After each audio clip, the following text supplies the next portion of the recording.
Hello, everyone. This is Paul the Oaken Knight coming to you with something pretty special, I think, which is my 100th video as the Oaken Knight on YouTube. Wow, who would have thought that? I had no idea when I started I would be here for 100 videos, and who knows, maybe I'll be here for another 100. What I'd like to do today is to do a brief update on the channel, and then the main part of what I'd like to do is to actually walk through a list of my favorite games. I've never done a ranking or anything of the sort, and I don't think I want to rank this time. I am going to walk through what I think are some of my favorite games that I have enjoyed playing through the years that you might enjoy as well. So let's go ahead and start. First and foremost, I'd like to say thank you to all you folks who have gone ahead and subscribed to my channel. Without you, I simply would not be doing this. So I'd just like to say thank you to each of you, one and all, for subscribing, for viewing, for all of your great commentary, and everything you do to make this channel continue to move forward. Second, I'd like to talk about two other things. I've actually gone ahead and launched two more channels in addition to the Oaken Knight, and I thought I'd at least like to mention them to you and give you the opportunity to go and take a look if you have the inclination.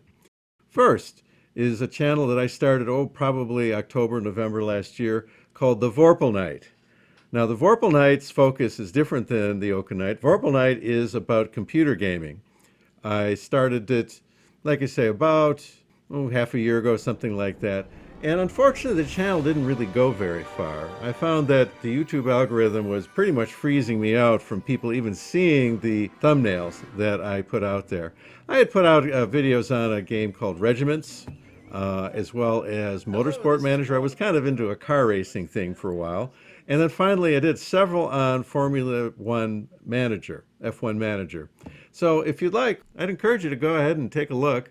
And if I get enough of you guys to subscribe, and I don't have any hard number in my head, but I know that if I get subscriptions, it's going to be from you guys. If you would like to see me continue to grow that channel, rather than let it sit dormant as it is now, go ahead and hit the subscribe button over there, leave a comment, encourage me to go ahead and pick it up, and at least on some regular basis, continue to put new material out there. I know that the Formula One Manager 2023 is due out in about a month or so, and I could wrap up the 2022 version and move on to the 23 version if you guys like that sort of thing. Or there's any number of other directions a guy could go, including flight simulation, strategy gaming, as well as other fun things that we could take a look at. Second is this channel that I began very recently, only about a month or so ago, working with my wife. And it has nothing to do with gaming whatsoever. It's basically more of a relaxation channel that I've called Birdie B&B, or Birdie Bed and Breakfast.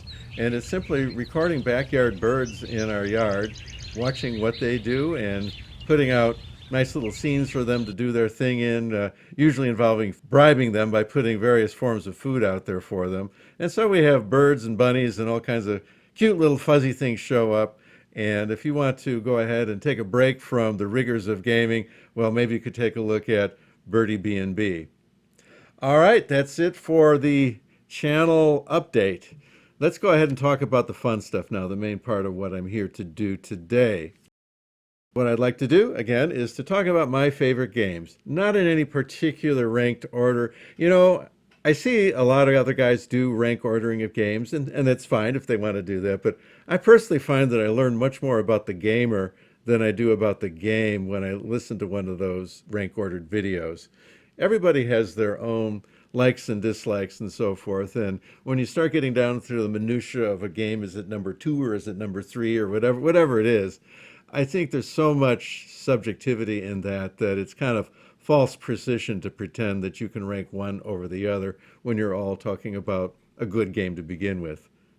So instead, I'm going to talk about games in terms of being in a circle of excellence, games that I consider to be top-notch, that most gamers would enjoy having on their shelves because I have them on my shelf. They're my favorites. So let's begin. I'd like to start with games on the American Civil War because probably if I looked at my shelf space by any dimension in terms of, linear shelf space inches or volume of boxes or however you want to measure it, I think American Civil War has the largest single share of what I have on my shelves. And so I'd like to begin by talking about games on the American Civil War. The first I'd like to talk about large format battlefield games.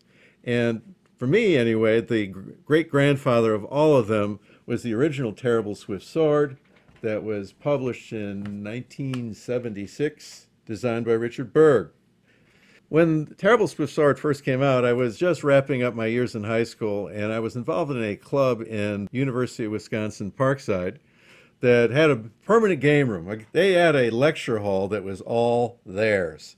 Not like an auditorium style, but it was just a nice big room that was basically there for the exclusive use of the club. When I first came across Terrible Swift Sword, it was in the context of the club, and I think I had done something good in a miniatures game because I was nominated as Robert E. Lee, even though at the time I knew nothing about Gettysburg. And it was kind of an eye-opening experience, maneuvering individual regiments, taking shots, taking the casualties noted in 100-man increments, and all the stuff that they have in that game. But from my mind, the very best of that series, both the ones that were entitled Terrible Swift Sword and the ones that came afterwards that were more of a chit pull system in a more modern style of gaming, so they did that. But to me, the best of the series of Terrible Swift Sword is the second edition that was published probably about 10 years later by SPI, still entitled Terrible Swift Sword. That game is still worthy of putting on the table today.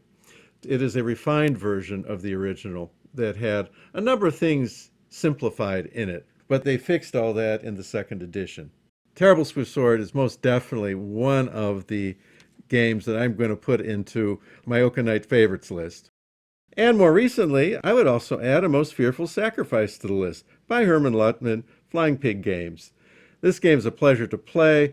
The really intelligent design. I love the fact that Herman went with demi-brigades instead of regiments. Yes, it's nice to be able to say, oh, that is the 67th Indiana, or whatever it is. It gives a kind of a feel to the game. But when you're talking about Gettysburg, it is just so big that if you want it to be played in something less than a full team of people and something less than a lifetime, you need to make some compromises. And I think the compromises made in A Most Fearful Sacrifice are some of the best I've ever seen. Second, one of the issues with Gettysburg as a battle to be simulated is that it never really unfolds as it did history after the first day. First day, yes, it pretty much history, and of course one side could have the advantage at the end or the other. It may be historical or not by that measure. But as you get into the second and third day, nobody is going to fight the battle as Robert E. Lee did. I have never seen that as far as if they had an option to do it. I think everybody knows that the Confederates' route to victory is hinging on the morning of the second day. If you haven't won by about 1 o'clock on the second day, Federal numbers are going to start adding up and you just won't win. A Most Fearful Sacrifice, though, seems to get around that problem some. Not by rule, but by the mechanics of the game, whereas so you could actually have a little round top assault. And it would be very fun to do that, playing the full campaign game. I played the full campaign game. I didn't do the scenarios.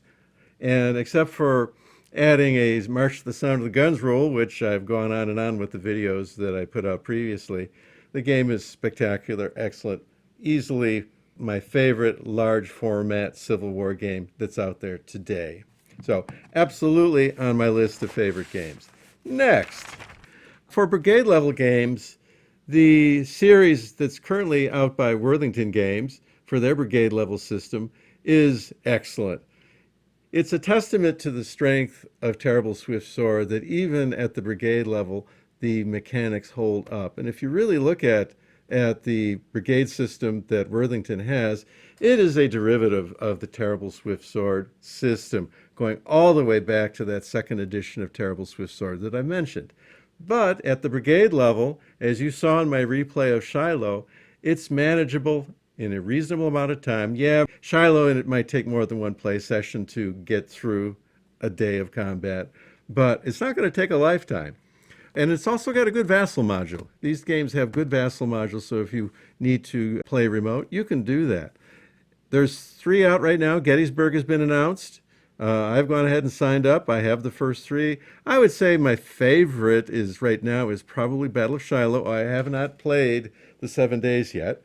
If Gettysburg is one of the most challenged battles to simulate, Shiloh is one of the best. Yes, one side or the other could win, but the game is going to unfold along historical lines, regardless of who wins. The Confederates have options as where they want to put their weight of attack on the first day. They can go center left, they can go center right, they can move an end run to the right. The game is going to play differently depending on what they select. Shiloh is probably my favorite battle in terms of Civil War battles to actually put on the tabletop. And this brigade level Shiloh is really nice. And so it is absolutely on my list of Oaken Knight favorites.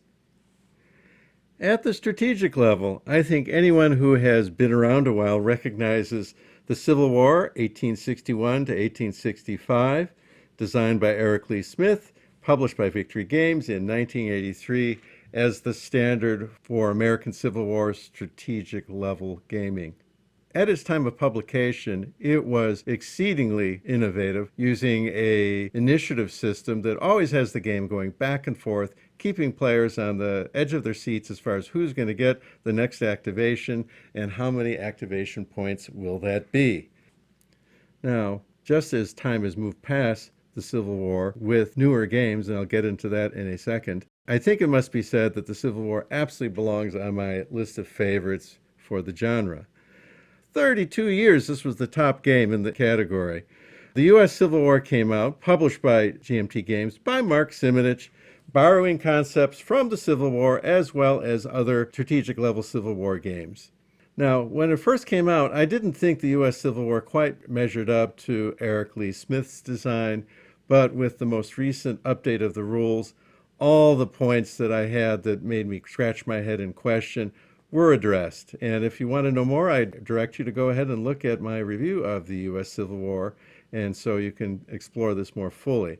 But suffice to say, as far as strategic level American Civil War, the U.S. Civil War, published in 2015 by GMT, is the best that there is currently.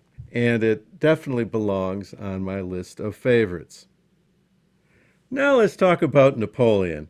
I had never really been that strong a Napoleonics player. The main games that were out there, things like the Labatt series, I thought they were a bit too, I don't know, heavy is the right word. They just were not elegant, okay? So for example, if you need to represent formations on the battle map by putting units on the hex sides versus the hexes versus stacked versus spread out across multiple hexes with extended line formations and so forth. And then in addition, you have to look at the numbers on the back of the counter before you can do normal combat operations. It starts to get a little bit clunky in my view. I know there's followers for that game. God bless you.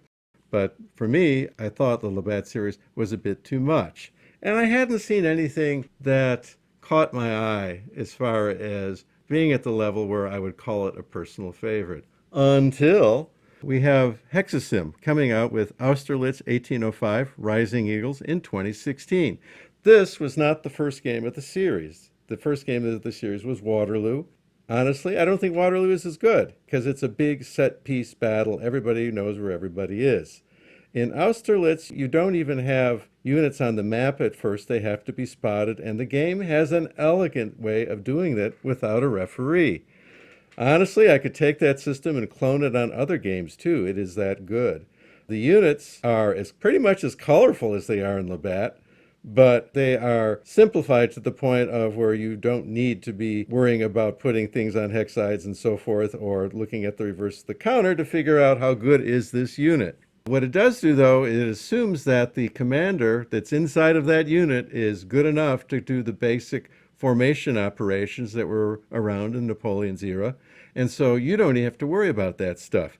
You're the commander overall. You are at a higher level. You are not worrying about sending out skirmishers or forming squares and the like. You're leaving that up to the commander on the spot, which honestly is where it belongs.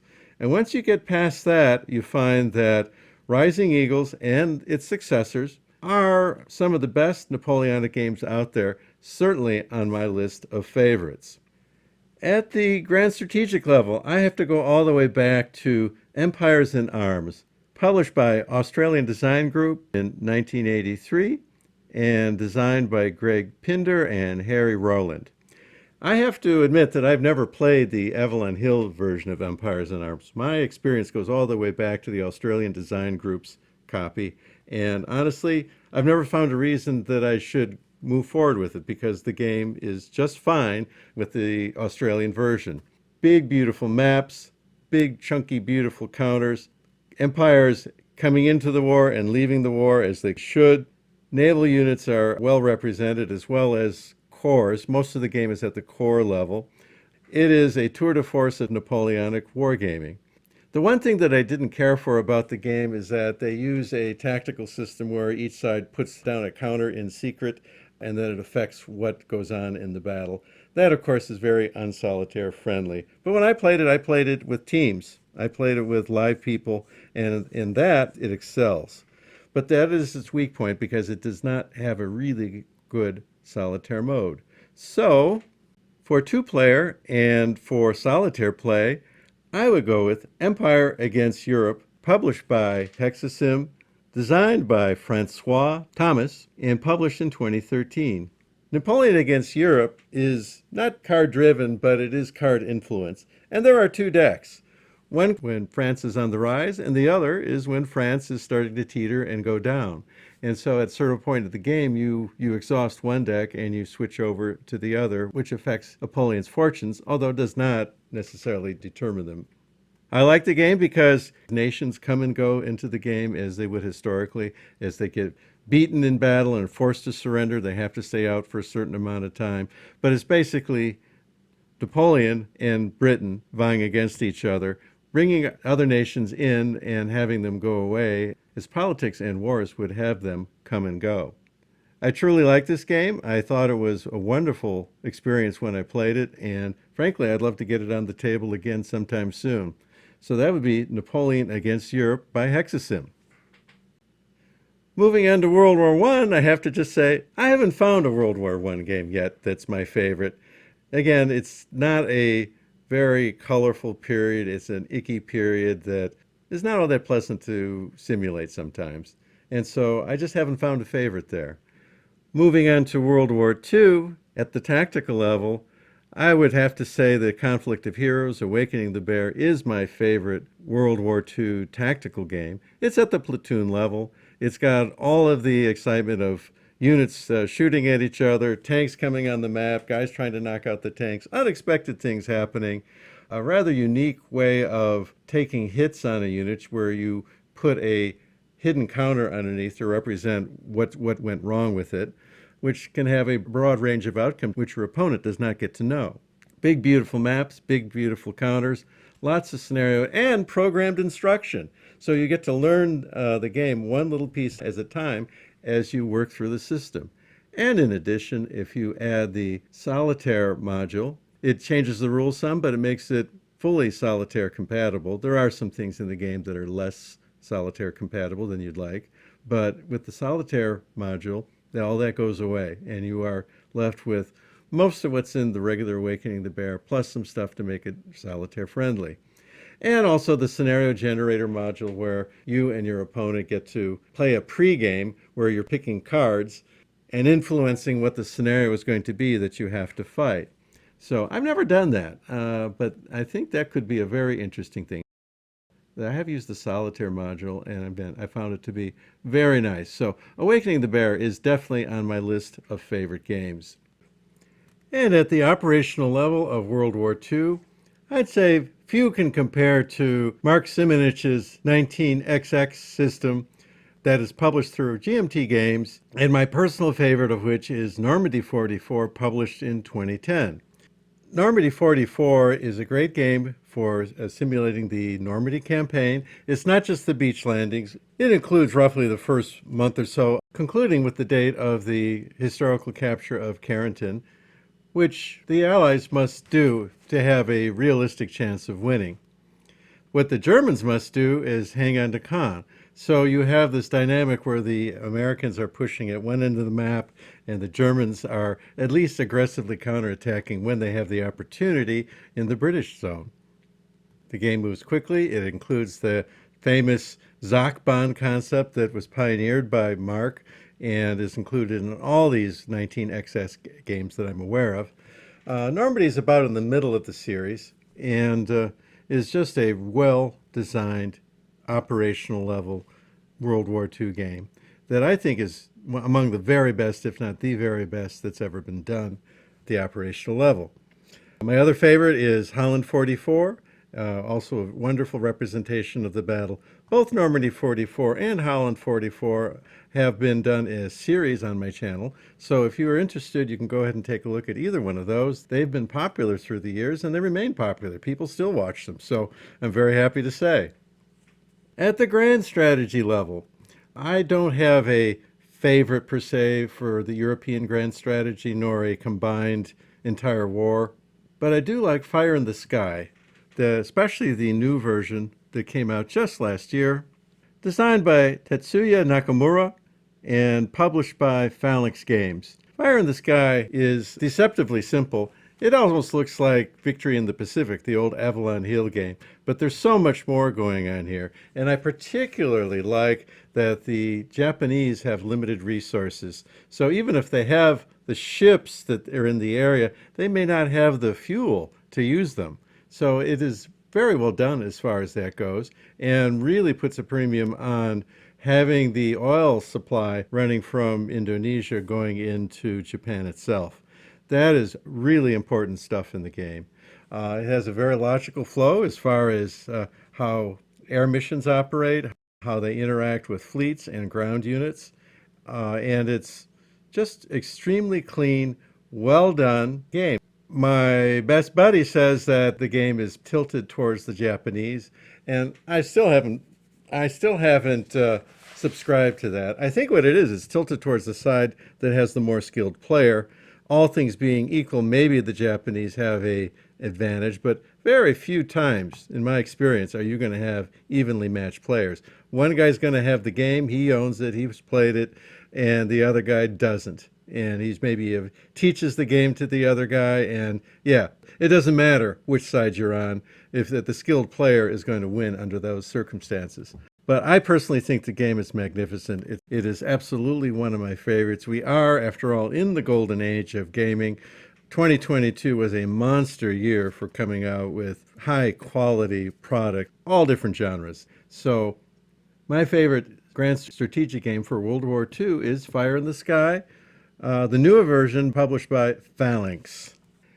For naval games, I don't have too many favorites. I have not concentrated in naval games all that much, with the exception, I'd say, in the modern era, I really liked the fleet games that were published by Victory Games in the 1980s. And of these, I would say that my favorite was the Second Fleet, Modern Naval Combat in the North Atlantic, published in 1986, designed by Joe Belkowski. Second Fleet puts you at a high level of command where you have, a substantial amount of water to navigate through, but you have stacks representing various fleets of modern naval ships. You also have aircraft in their air bases as well as in aircraft carriers of various types that can range from EW planes to fighters to bombers, what have you. Now, the original game had to do with the Mediterranean. That particular game is a little less refined than the rest of the series. That was kind of the first one. It has a little bit more tracking, ammo, and things like that at the bases. All of that was dispensed with in all four of the later versions of the game. Any of these, however, would be a great addition to your library. And if you are at all interested in modern naval combat, I would highly recommend the Fleet games by Victory Games. Again, mostly published in the 1980s. They're out there, though. They were published in some volume, and you go to the secondary channels, such as Naval Knight, and you're going to find them. It's just a matter of what the price is, what the condition of the game is, and so forth. But I don't think you'd go too far wrong. Now, I think Compass has come out with games at the same level, at least one I can think of in the Atlantic, I believe. And I do have it. Haven't played it yet. I can't comment on it.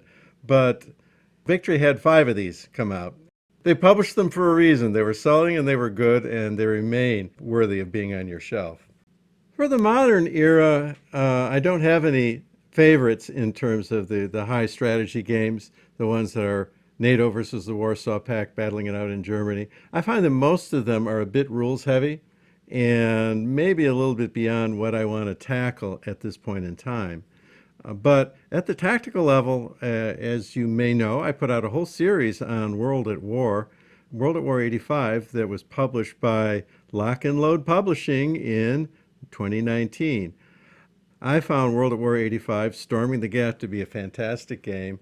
I went ahead and got various add-ons for it. They're coming out with the British add-on to it. That's going to be published in the near future. Yeah, that was a Kickstarter, I believe. That was a wonderful game. I did enjoy making that. And the neat thing about that is that they have conversion tables in there. So if you want to go ahead and play the game as a miniatures game, you can do it. They convert the hexes into inches for you, and you can go ahead and do that. And they also have campaign rules. I mean, real campaign rules where you design your own campaign, which is what I did and what I demonstrated in the series of videos that I put out there on my channel. And they're out there and you're welcome to watch them. But I think for modern, my favorite is Storming the Gap by Lock and Load Games with Matt Lohse, Lohse, and Keith Trachton as the designers, published in 2019. Finally, for fantasy, I think that two come to mind. Too Many Bones is just too much fun, so that is definitely on my favorites list. Too Many Bones is published by Chip Theory Games, and it first came out in 2017, designed by Josh and Adam Carlson. Too Many Bones features a campaign that you can play that goes from one encounter to another with your gear locks, which are the little creatures that are yours. It has a very innovative combat system where you, as you level up, you collect more and more dice that you put into your player mat, and then you can use as part of a combat situation. Generally speaking, you only get to use the die once for its special abilities, but when you do, you have the option of refusing the outcome, keeping the die, or accepting the outcome and losing the die for the rest of the encounter. It's a very innovative system that plays easily and well. I really like it, and the campaign itself is a lot of fun as you progress by killing one boss creature to the next, of course leading up to it with smaller encounters along the way. Too Many Bones is a great game and belongs on my favorites list, and I just got the last add-on that they're going to do. Too Many Bones Unbreakable just came to me earlier in this week, so I understand it to be the last in the series, and so I'm probably going to put something out there on that as well as its own video. I have to say, Too Many Bones is just too much fun not to be on my favorites list, and it ought to be on your favorites list also. Then finally, Skyrim. I just reviewed that. I have several videos out on it. Skyrim, the adventure game, is a wonderful game that adheres to the theme of the computer game, but of course converts things over to a board game format. And it pretty much does a great job. I mean, there are certain things that are not there in the board game that are in the computer game, but that is to be expected. But all the important stuff, including and especially the progression through quests, because quests are hugely important in the computer game, and they are likewise hugely important in the board game. So the game mostly is about going through quests, doing skills tests, leveling up, and yes, you do fight creatures, absolutely, but combat resolution is done in a pretty short amount of time. Not trivial, but not, nothing that's going to make the game drag. It's a wonderful game. I like Skyrim a lot, and it is a personal favorite. All right. Well, I've gone through my favorites. Let's go ahead and maybe just review them briefly, just so that they're fresh in our minds. For American Civil War, my favorites are, and always will be, Terrible Swift Sword, the huge Gettysburg game, as well as The Most Fearful Sacrifice, another very excellently done game. The whole brigade level system by Worthington Games, and my favorite of which is Shiloh. And the strategic level, the U.S. Civil War by Mark Simonich and GMT, with a still honorable mention and very much should still be on your list of favorites, The Civil War by Eric Lee Smith, going back to 1983. Napoleonics, the whole Rising Eagles, Falling Eagles, whatever Eagles by Hexasim, in particular the Austerlitz game, is a favorite. For strategy, Empires in Arms, originally published by the Australian Design Group, and then later Napoleon Against Europe, also by Hexasim.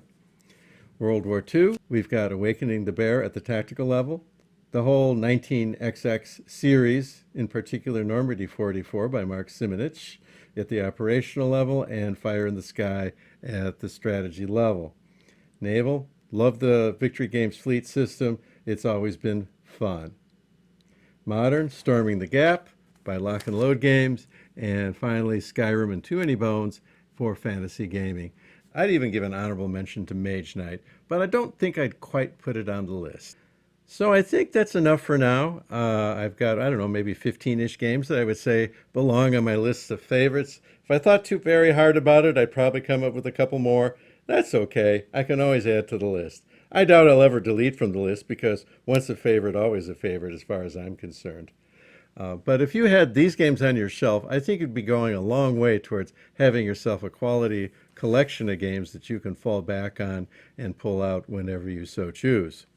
All right, that's it for now. If you haven't subscribed yet, after 100 videos, please go ahead and consider subscribing. We'd love to have you.